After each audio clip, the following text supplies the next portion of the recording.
स्कॅनमध्ये बाळाभोवतीचं पाणी कमी दिसत होतं. तिला सांगितलं गेलं होतं की कदाचित लगेचच डिलिव्हरी करावी लागेल, म्हणून ती खूप घाबरलेली होती.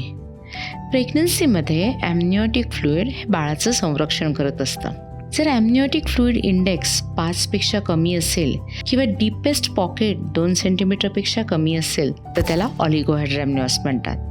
मंजिरीच्या केसमध्ये बेबीची ग्रोथ तर चांगली होती, पण कदाचित वारेचं म्हणजे प्लासेंटाचं फंक्शन बॉर्डरलाईन असावं, म्हणून बाळाभोवतीचं पाणी कमी होतं, कारण दुसरं बाकीचं काही कारण दिसत नव्हतं. आपण तिला डाव्या कुशीवर विश्रांती घ्यायला सांगितली.